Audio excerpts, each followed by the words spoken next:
We are back with part 2, and the excitement is palpable as we delve deeper into the NBA landscape. First up on our list, we've got the Detroit Pistons, the proud owners of the league's worst record for 2 seasons running. Their quest for competence feels akin to the Detroit Lions finally winning the Super Bowl.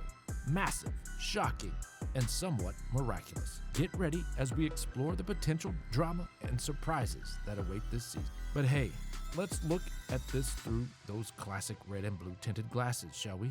With the off-season signings of Tobias Harris, Tim Hardaway Jr., and Malik Beasley, the Pistons have managed to inject some much-needed spacing into their game. It's like they finally realized that a crowded court isn't great for scoring.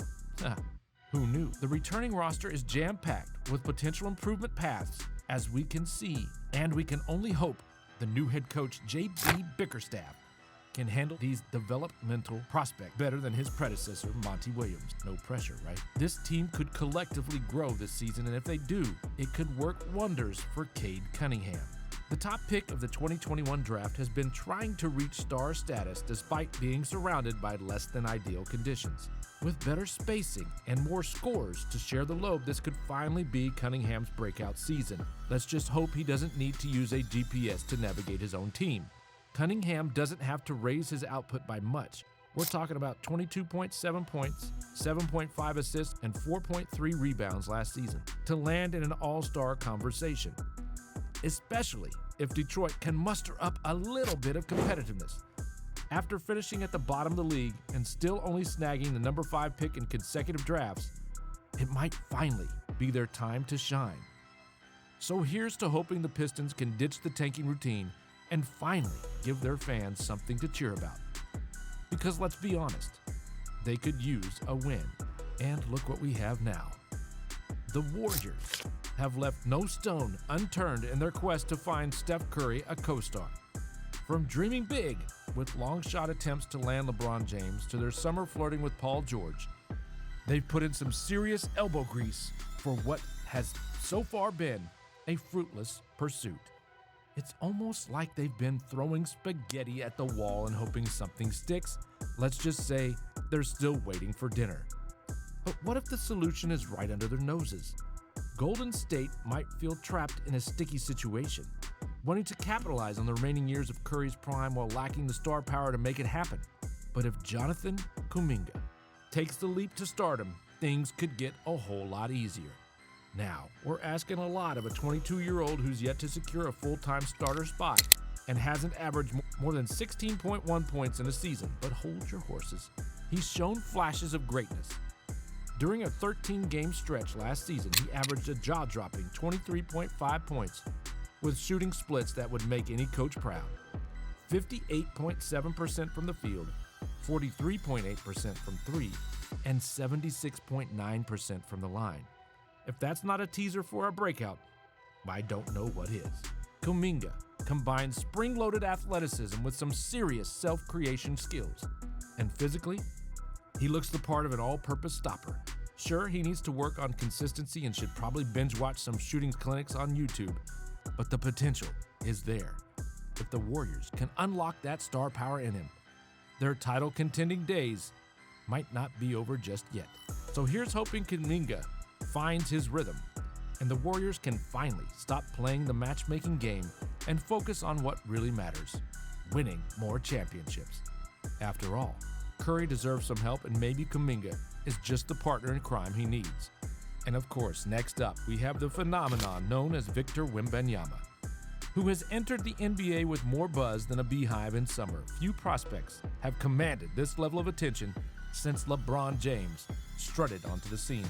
And just like LeBron's rookie year, Wembanyama's debut campaign somehow managed to deliver on all that hype. Seriously, that's a tall order. Standing at a jaw-dropping 7'4", this big man made history by becoming just the 6th player ever to be unanimously selected as Rookie of the Year.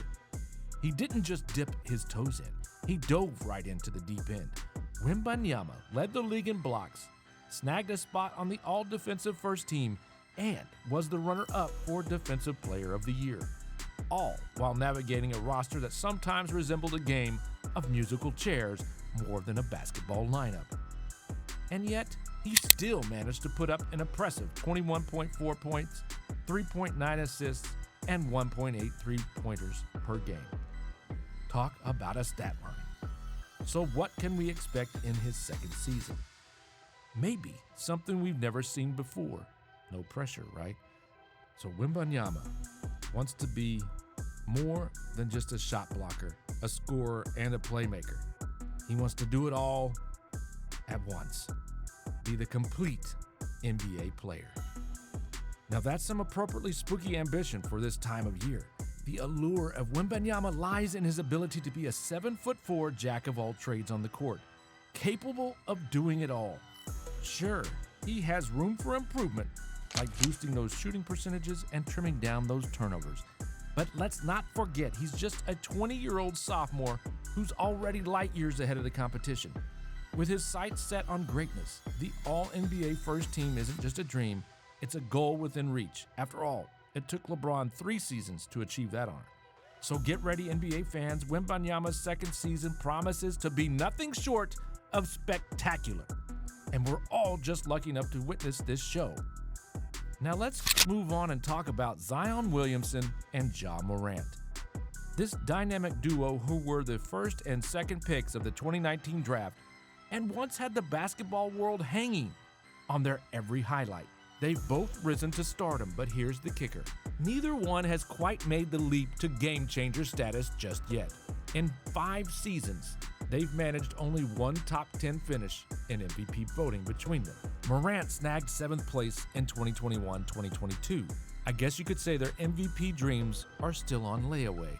Now the real challenge for these two has been less about skill and more about simply showing up. If they had suited up for every game over the past 3 seasons, they would have combined for 492 appearances. Instead, they've managed just 226 games total, 99 for Williamson and 127 for Morant. Not quite the attendance record we expected. Both players have been bitten by the injury bug, while Williamson occasionally battling conditioning issues and Morant missing time due to suspension. It's like they're playing a game of will they, won't they, with their availability. These days, they don't generate the same buzz they once did, thanks to the dreaded out of sight, out of mind phenomenon. However, when they do hit the court, they're like fireworks on the 4th of July, capable of bringing the whole association to a standstill. Just look at Morant's electrifying return last season. He dropped 34 points, dished out 8 assists, and nailed a game winner that had fans buzzing. And let's not forget Zion's dominant display in the play-in tournament, where he put up a jaw-dropping 40 points, 11 rebounds, and 5 assists before a hamstring strain sent him back to the sideline. Talk about a roller coaster. If these disappearing acts are finally behind them, superstardom could be right around the corner. Imagine if the only thing we're talking about this season is basketball brilliance. There's a universe out there where both of them are leading their teams to top 4 finishes in the Western Conference and making waves in the MVP conversation. So let's cross our fingers and hope this duo can stay healthy, because the league and fans are ready for their full potential to shine. And last out of our surprise, the Los Angeles Lakers made history by featuring LeBron James alongside his son, Bronny, on the court. While Bronny's debut was undoubtedly a monumental event, the real question is what happens next. So the belief in the basketball world that Bronny's rookie season will primarily unfold in the G League. One Eastern Conference executive even hinted to ESPN's Baxter Holmes that the expectations set by fans in LeBron's camp might not align with Bronny's current skill level. In layman's terms, they might be setting the bar a bit high.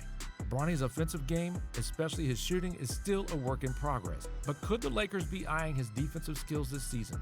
After all, the squad isn't exactly overflowing with defensive stalwarts in the backcourt. Gabe Vincent, Jared Vanderbilt have had their fair share of injuries, and Max Christie has barely scratched the surface of NBA minutes with fewer than 1,500 over 2 seasons. So what happens if Vincent or Vanderbilt find themselves on the sideline again, or if Christie doesn't take that leap everyone's anticipated? So it's not entirely impossible to imagine the Lakers to keep calling up Bronny to step in as a change-of-pace defensive disruptor. While that shouldn't be the expectation for a rookie, it would be a pleasant surprise if it happens, because just imagine the headlines: father-son duo shuts down opponents. What a season we have ahead, filled with potential surprises and thrilling matchups. Don't forget to subscribe to our channel for more insights, highlights, and in-depth analysis. We want to hear from you. Which team or player are you most excited to watch this season? Drop your thoughts in the comments below. Thanks for joining us today, and remember, stay tuned for our next episode, where we'll bring you even more action and drama from the world of basketball. Until then, keep shooting your shot.